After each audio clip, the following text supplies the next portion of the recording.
The sun had barely crested the jagged horizon when the Apache stumbled across the scene. A small girl, no older than 7, crouched beside her mother's lifeless body, her hands clutching the edge of the coarse dust-streaked blanket that covered her. Her dark hair was tangled, dust clinging to the damp strands, and her wide eyes reflected a mixture of fear, determination, and grief that seemed far too deep for her years.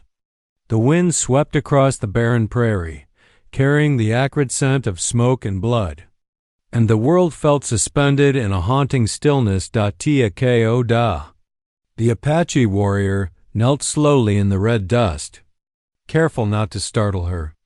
His long, black hair was braided with leather strips and tiny beads that glinted in the morning light. He had roamed these lands for years, guided by instinct and the teachings of his ancestors, but nothing had prepared him for the raw, quiet heartbreak of a child facing the vast, merciless wilderness alone. The corpse of the woman, a stranger to him, was pale and still, her face frozen in exhaustion and surrender. Fingers entwined with the girl's. The girl flinched as Takoda's shadow stretched over them, the faint rustle of his leather-fringed vest sounding like a threat to her. I'm not leaving her," she said, her small voice trembling but firm. Her words carried the weight of someone much older, her loyalty and courage etched into every syllable. Takoda's heart tightened. Survival had been thrust upon her at an age when most children were learning to dream. Reaching into his satchel, Takoda pulled out a piece of jerky and held it just above her line of sight. The girl's eyes flicked toward it, then back to her mother. She can't eat," she whispered. His heart ached at the stubborn love in her gaze. This was more than fear. It was devotion, a silent vow that he could not ignore. Coyotes and vultures would come, and she would not survive another night alone. The wind shifted, carrying faint sounds across the plains, the distant thump of hooves. Takoda's sharp senses picked up a small herd of wild horses racing across the horizon. He looked down at the girl. "Come with me, kid," he said softly, his tone gentle but firm. She shook her head, eyes wide, her small fists clutching her mother's blanket. "No, I can't. She needs me." Her lip quivered, and Takoda felt a pang of sorrow. He had seen grief before, but never so raw, so unwavering. He crouched lower, careful to make himself smaller in her eyes, and said slowly, "I know she does. But the world out there is cruel. Sun, wind, animals, they don't wait. I can take you somewhere safe." He gestured toward the jagged mountains in the distance, promising shelter far from the open, dangerous plains. The girl's gaze shifted from him to the peaks, torn between instinct and reason.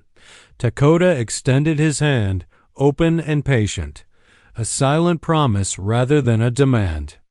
The girl's eyes darted between his hand and her mother's still form. For a tense moment, the wind seemed to hold its breath, carrying the scent of sagebrush, dust, and iron. Finally, with a hesitant step, she let go of her mother's hand and placed her small, trembling fingers into his. "I won't leave you," he whispered, his voice firm but tender. "Not while you need me." In that fragile exchange, a bond was forged, one born of grief, courage, and unspoken trust.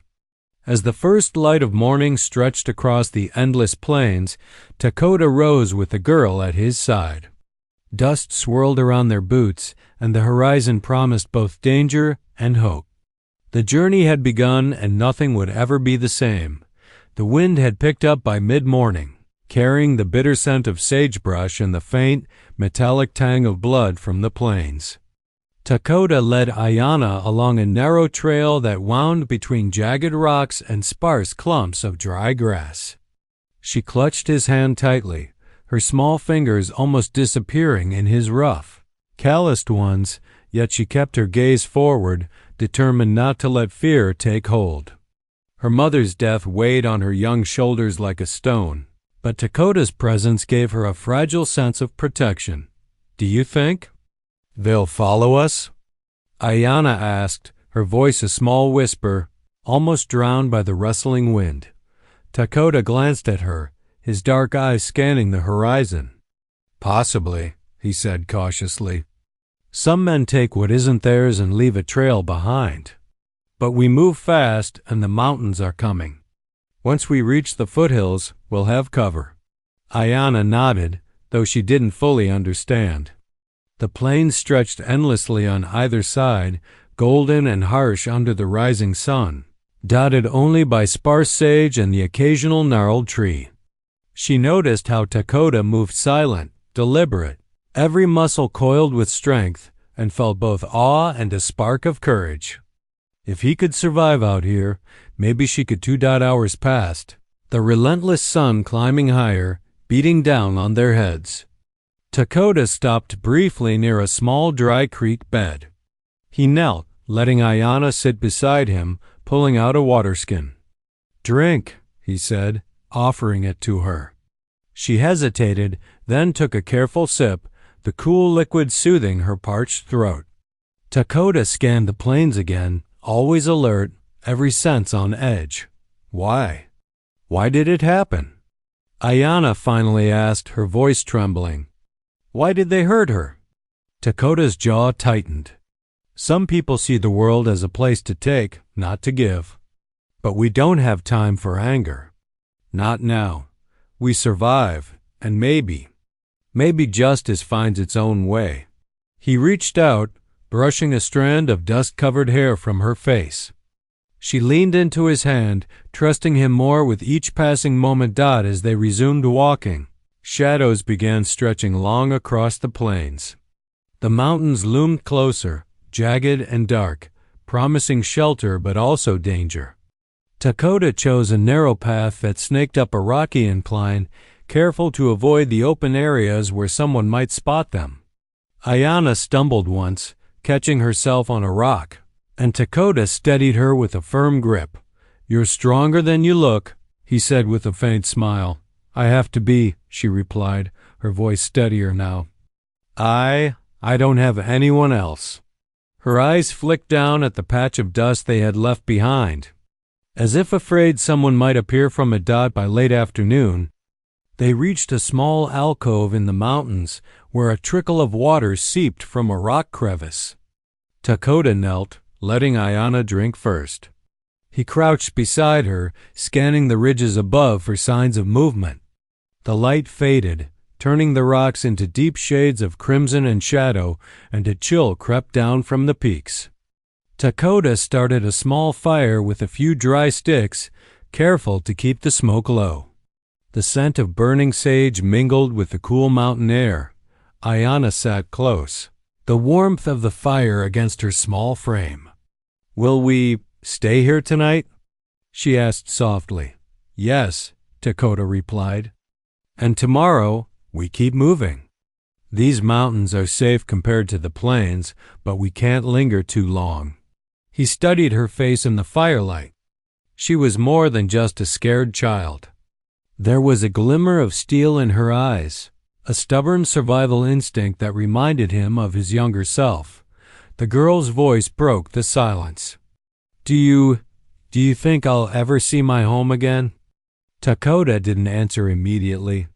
His mind raced, thinking of the vast plains, the hostile men, and the uncertain future. Finally he said, "Home.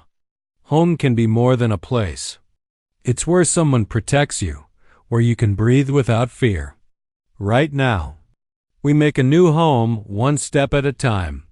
The fire crackled, shadows dancing across their faces. Aiyana leaned against Takoda, letting herself relax for the first time since morning. For a brief moment, the harshness of the world seemed distant. But as the night deepened, Takoda's senses remained alert. Somewhere in the darkness, the plains were alive with hidden threats, wild animals, wandering bandits, and the unknown. Yet for the first time, Aiyana allowed herself to hope. She had Takoda, and for now, that was enough. The child who had guarded her mother's body now found herself protected by a warrior of the plains. And though the journey ahead promised trials and danger, the bond between them had been sealed in grief and trust, an unbreakable tether that would carry them through the perils of the Old West. The first light of dawn seeped through the crevices of the mountain rocks, painting the jagged cliffs in soft hues of gold and crimson. Takoda stirred the last embers of the small fire from the previous night, blowing gently to coax a faint warmth. Aiyana stirred beside him, rubbing her eyes and stretching, her small frame still stiff from a night spent sleeping on hard rock. She shivered, the chill of the mountain morning biting through her thin shirt, and Takoda instinctively draped a blanket over her shoulders. "Do you think they'll find us?" she asked quietly, her voice barely rising above the wind rustling through the peaks. Takoda shook his head, his dark eyes scanning the horizon. "If they follow, they'll have to cross the plains, and we are already far from there. These mountains are our shield, at least for now." He extended a hand to her, and she took it, the trust between them unspoken but palpable. Her small fingers curled tightly around his, a lifeline in the vast, unforgiving wilderness. They moved cautiously along the rocky trail, the sharp scent of sagebrush filling the air, mingling with the earthy aroma of the mountain soil. Takoda knew the path well enough to avoid the thin ledges where a misstep could mean death. Aiyana followed closely, her feet light but careful, her eyes darting at every shadow. Each time the wind carried a faint echo, perhaps the distant call of a hawk, perhaps a more sinister threat. She froze, and Takoda's hand would rest reassuringly on her shoulder. By late morning, they reached a narrow canyon where sunlight barely penetrated the walls, casting deep shadows. Aiyana's curiosity got the better of her, and she whispered, "Takoda, look at the rocks. They have markings." Takoda knelt beside her, studying the faint scratches etched into the stone, symbols he recognized from stories passed down in his tribe. These mark paths and warnings," he murmured. "Others traveled this way, long before us. Some for hunting, some to warn of danger." Aiyana's eyes widened. "Do you think someone will help us?" Takoda's gaze swept the canyon, wary of predators of both flesh and greed. "Perhaps," he said, "but first we must be careful. Not all who travel these lands wish us well." His voice was steady, but his muscles tensed. Danger lingered in every shadow, in every whisper of the wind through the rocks. They moved deeper into the canyon, the walls rising like silent guardians. Suddenly, a rustling echoed from above, a small landslide, or perhaps something more deliberate. Takoda's hand went to the knife at his belt, and Aiyana pressed herself close to him. The rustling grew louder, and from the rocks above, a pair of eyes glinted in the shadows. Takoda stepped protectively in front of Aiyana. A coyote leapt from the shadows, snarling, teeth bared. Takoda reacted with lightning speed, his strong hands grabbing a nearby rock and hurling it with precise force. The coyote yelped, retreating, but not before Aiyana gasped and clutched his arm. "It's okay," he whispered. "We're safe. I won't let anything hurt you." As the coyote disappeared into the canyon's twists and turns, Takoda realized the constant threats of the wilderness were more than just predators.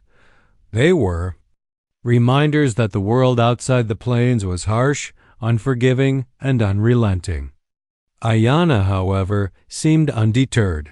Her eyes, fierce and bright, met his. "I can do this," she said quietly. "I'm not afraid." Takoda smiled faintly, a mix of pride and relief warming him. They continued along the canyon, and soon the trail widened, revealing a hidden valley. A small creek meandered through it, its water crystal clear, lined with wildflowers and soft grass, a rare oasis in the rocky desolation. Takoda allowed Aiyana to run forward, splashing her hands in the water. She laughed softly, the sound like a fragile bell echoing in the mountains, and for a moment the harshness of their journey seemed to fade. Takoda knelt by the creek, washing his hands, eyes scanning the tree line. Danger might lurk anywhere, yet for now there was a sense of fragile peace. He realized this child, this brave little girl who had once guarded her mother's lifeless body, was becoming more than a survivor. She was a companion, a spark of hope in a world that had already taken so much from her. As the sun climbed higher, Takoda and Aiyana settled near the water's edge. They had food, water, and a brief respite. Yet both knew their journey was far from over. The mountains would shelter them today, but tomorrow the unknown would call again. And as Takoda looked at Aiyana, brushing damp hair from her forehead, he silently vowed, nothing, not bandits, not wild beasts, not the cruelty of the plains, would separate them. Together, they would face whatever the Old West had in store. The valley offered a brief respite, but Takoda knew their peace was fragile. As Aiyana splashed in the creek, her laughter ringing like fragile silver in the canyon, he kept watch on the ridges above. The mountains provided cover, yes, but they also concealed threats, bandits, wild animals, and other dangers born of the unforgiving land. Aiyana, Takoda called gently, drawing her attention. It's time we move. We can rest, but the valley won't be safe through the night. She pouted briefly, reluctant to leave the comforting water, but she obeyed, brushing wildflowers from her hair as she followed him along a narrow path that led deeper into the mountains. Takoda stopped by a clump of rocks that formed a natural lookout. He crouched low, signaling for Aiyana to do the same. The wind carried a faint scent smoke, not far off. He tensed. Someone's camped nearby, he whispered, eyes narrowing. We need to be careful, stay quiet, and follow my lead. The girl nodded, her small hand slipping into his. Despite her youth, she was learning the rhythms of survival, the careful placing of each footstep, the silent observation of the world around her. She trusted him completely, and he trusted her instincts, honed by fear and necessity. They moved cautiously, winding through jagged rocks and sparse vegetation, the distant smoke drifting in lazy tendrils over the mountains. As they approached a ridge, Takoda spotted figures below a small group of men, rifles slung over their shoulders, laughing with a careless arrogance that spoke of lawlessness. Bandits. Their movements were deliberate, their eyes scanning for prey, and Takoda's jaw tightened. He lowered himself, pressing Aiyana close against the rock. Do you see them? He whispered. She nodded, eyes wide but steady. What do we do? We wait, he replied. We watch. Then we move when they're distracted. He studied the men, noting the patterns of their patrol. Survival was about patience as much as strength.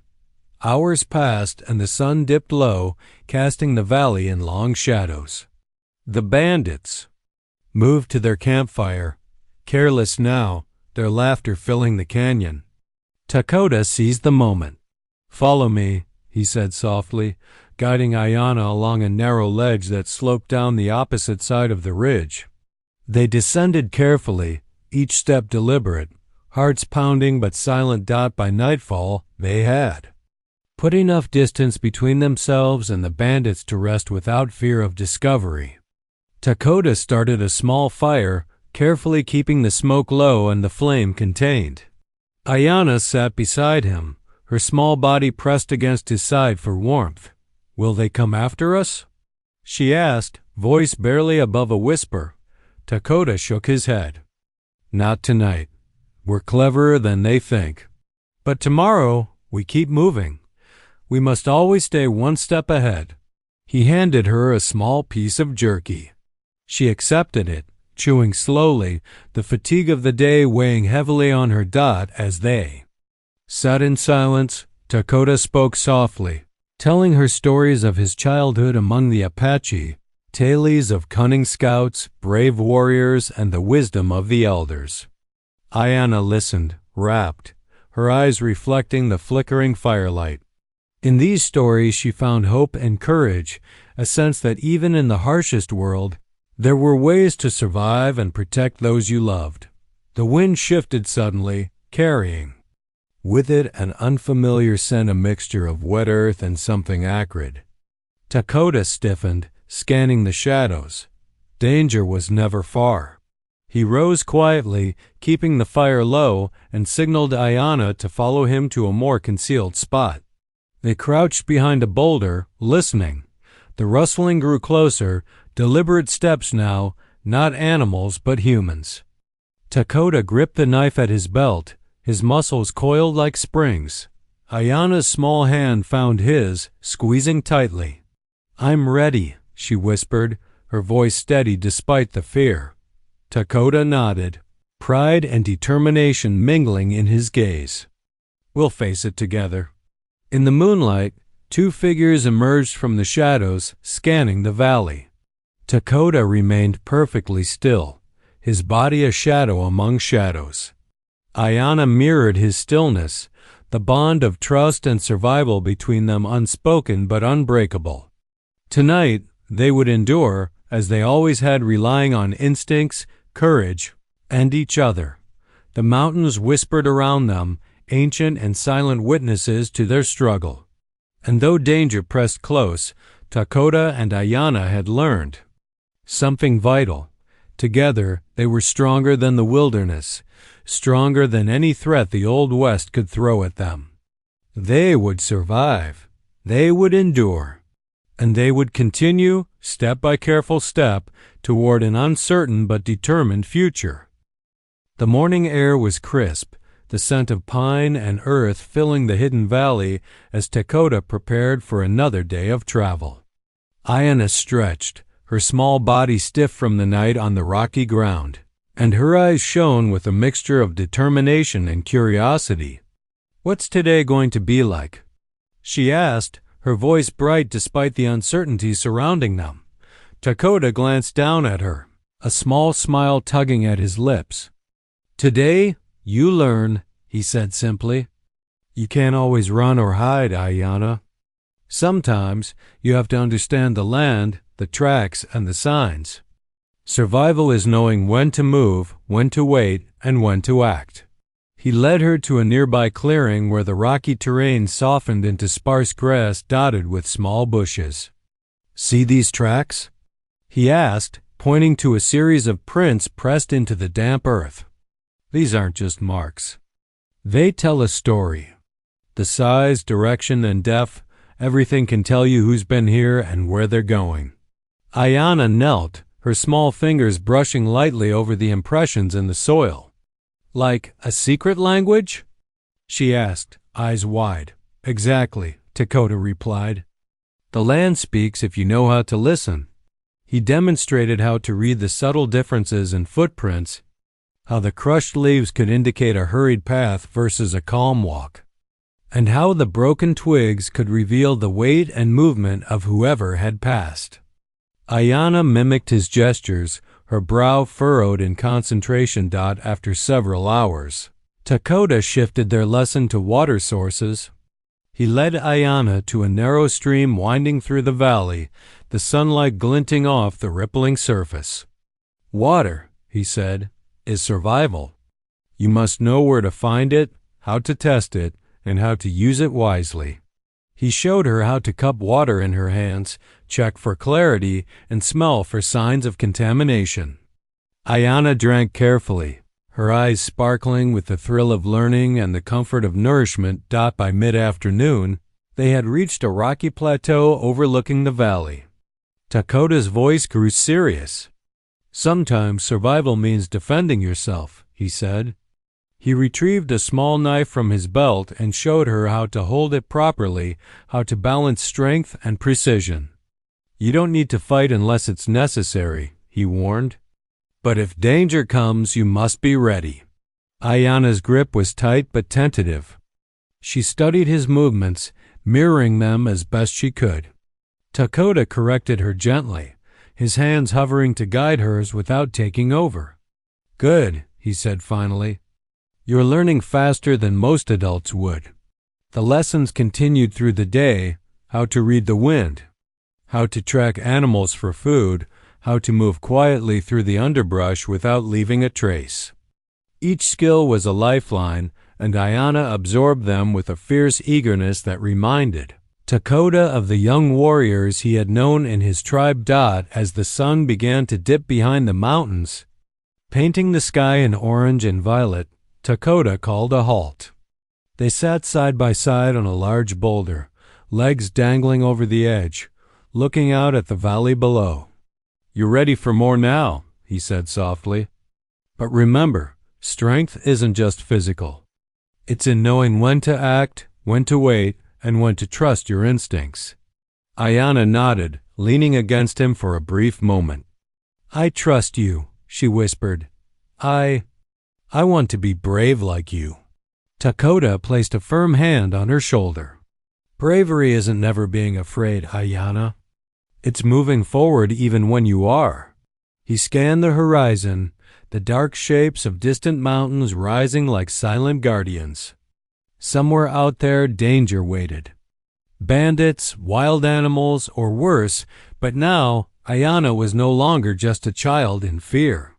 She was a companion, a student, a survivor learning the ways of the wilderness. Night fell quickly, stars glittering above in the clear mountain sky. Takoda built a small, low fire, careful to keep the smoke minimal. Aiyana sat close, watching the flames flicker, her mind racing with everything she had learned. She felt stronger, more capable, and despite the lingering fear, there was a spark of hope. "Tomorrow," Takoda said quietly, "we move closer to the next ridge. We keep learning, keep surviving, and keep moving forward." Aiyana nodded, determination in her small frame. "I'm ready," she said firmly. Takoda's gaze softened, pride and resolve in equal measure. "Together," he said. "Always together." And beneath the vast, star-filled sky of the Old West, the bond between the Apache warrior and the courageous little girl grew stronger. Unbreakable and ready to face whatever lay ahead, the night was unusually still. The mountain air sharp and cool against Aiyana's skin. She huddled close to Takoda, the small fire casting flickering shadows across the rocky ledge where they had settled. Stars dotted the clear sky like scattered diamonds, but the beauty of the heavens did little to soothe the tension that had been building since sunrise. Takoda's senses were alert, every sound of shifting stone or rustling leaf sharpening his instincts. "Will they find us?" Aiyana asked quietly, her voice a tiny thread against the vast darkness. Takoda's gaze swept the ridges above and the valleys below. "Maybe," he said cautiously, "but we are ready. Tonight we watch and we learn." He drew a deep breath, the scent of pine and dry earth filling his lungs, and adjusted the blanket around her shoulders. "Rest when you can. Tomorrow we move again." Hours passed. Aiyana's eyes grew heavy, and she eventually drifted into a fitful sleep, clinging to Takoda's arm. He remained vigilant, his dark eyes piercing the shadows, watching for any hint of movement. And then he heard a faint crunch of stone underfoot, too deliberate to be an animal. His body stiffened, every muscle coiled like a spring. Someone was approaching. He nudged Aiyana gently.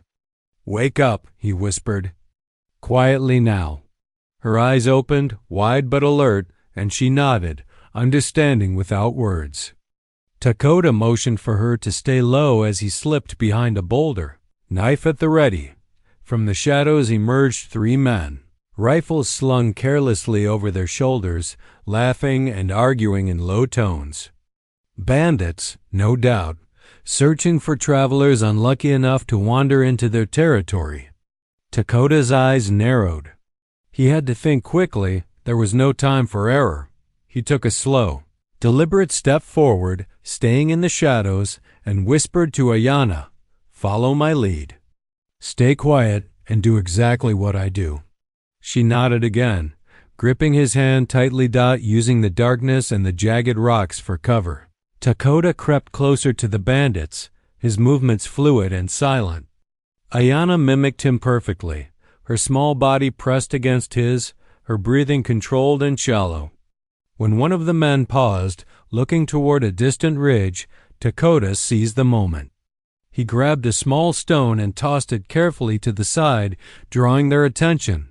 "What was that?" One man muttered, stepping toward the sound. The distraction worked. Takoda led Aiyana silently along the cliff's edge, the wind carrying the men's voices away. Step by careful step, they moved beyond the immediate threat, hearts pounding but controlled, until they reached a narrow ravine where the firelight from the bandits' camp no longer reached. Aiyana exhaled softly, relief washing over her. I did it," she whispered, her voice trembling with a mix of fear and pride. Takoda placed a hand on her shoulder. "Yes, you did," he said. "You were brave. And brave isn't about not feeling fear, it's about moving forward even when you do." He watched her face, lit by the moonlight, noting how the day's lessons and tonight's peril had tempered her small frame into something stronger. They settled again behind a cluster of boulders, Takoda keeping the fire low. He pulled Aiyana close, letting the warmth of his body shield her from the night's chill. "Tomorrow, we climb higher," he said. "There's a plateau beyond the next ridge, good water, safer paths, and a chance to rest." Aiyana leaned against him, exhausted but awake enough to sense the importance of his words. "I want to keep going," she said. "I don't want anyone to hurt people like they hurt my mom." Her voice was quiet, but fierce, carrying the weight of her grief and resolve. Takoda's eyes softened. "Then we'll move together, Aiyana. You'll learn, you'll survive, and you'll be ready. But never forget, you're not alone. You have me, and I have you." The night stretched on, filled with the distant cries of coyotes and the whisper of the wind through the rocks. Yet despite the ever-present danger, a sense of unspoken trust and growing strength settled over them. The little girl who had once clutched her mother's lifeless body now sat beside a warrior, her courage nurtured by the lessons of the land and the protection of a steadfast companion. In the vast, shadowed wilderness of the Old West, the bond between Takoda and Aiyana deepened. The mountains had tested them, and they had endured. Tomorrow promised new challenges, but they were ready. Together, they were a force that no threat could easily shatter. The first light of dawn broke across the jagged peaks, casting long golden rays over the valley below. Takoda and Aiyana stood atop the ridge, gazing out at the expanse of mountains and plains that stretched into the horizon.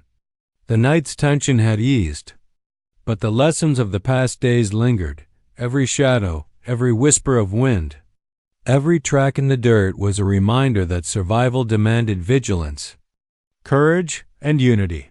"Look," Takoda said softly, pointing toward a distant grove where the morning mist clung to the trees like silver threads. "There's water, shelter, and safety. That's where we go." Aiyana tightened the straps of her small satchel, the one Takoda had helped her make from scraps of cloth and leather. Her face was determined, her eyes bright with the confidence she had gained from days of training and testing. "I'm ready," she said firmly, her voice carrying the steel of a young warrior. They began the descent, careful over loose stones and jagged paths. Each step brought them closer to safety, but also closer to the unknown. Takoda's eyes constantly scanned the terrain. Even the most beautiful sunrise did not make the wilderness forgiving. Yet he allowed himself a brief smile as Aiyana navigated the rocks beside him, her small hand steady, her steps sure. By mid-morning, they reached the grove. The creek that wound through it sparkled with clean, fresh water, and wildflowers nodded gently in the breeze. Takoda knelt, cupping the water in his hands and letting Aiyana drink first.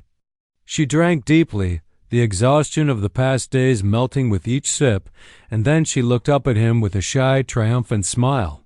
"You did well," he said quietly, his voice filled with pride. "All of this.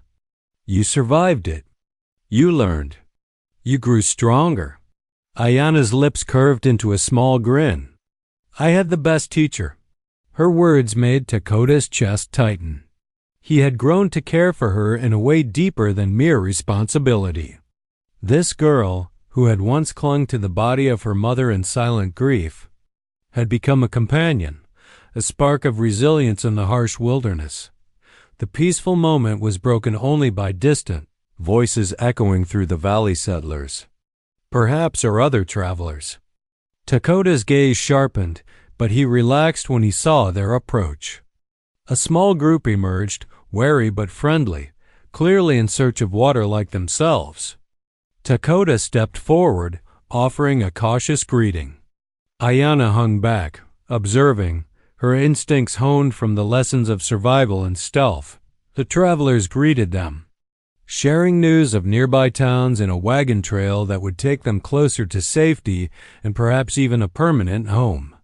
Takoda nodded, understanding that their journey through the wilderness was nearing its end.